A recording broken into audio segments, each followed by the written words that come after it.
పశ్చిమాఫ్రికా దేశం గినియాలో ఘోర విషాదం చోటు చేసుకుంది. ఫుట్బాల్ మ్యాచ్ జరుగుతూ ఉండగా అభిమానుల మధ్య జరిగిన ఘర్షణలో 100 మంది ప్రాణాలు కోల్పోయారు. మ్యాచ్ జరుగుతూ ఉండగా రెండు వర్గాల అభిమానుల మధ్య మొదలైన చిన్న గొడవ చినికి గాలివానలా మారింది.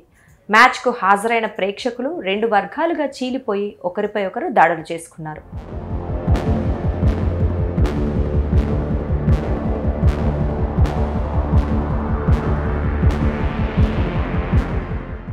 గినియా మిలిటరీ జుంటా నేత మమాడి దౌంబోయా గౌరవార్థం జెరకొరే నగరంలో ఓ టోర్నమెంట్ నిర్వహించారు.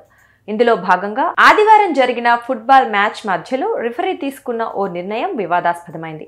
దాన్ని వ్యతిరేకించిన ఓ జట్టు అభిమానులు మైదానంలోకి దూసుకెళ్లారు. అవతలి జట్టు అభిమానులు వీరిని అడ్డుకోవడంతో ఘర్షణ చెలరేగింది.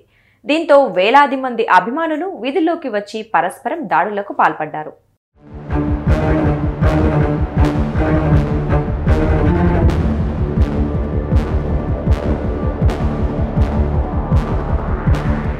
ఈ సందర్భంగా రెచ్చిపోయిన అల్లరి మూకలు స్థానిక పోలీస్ స్టేషన్కు నిప్పుపెట్టారు.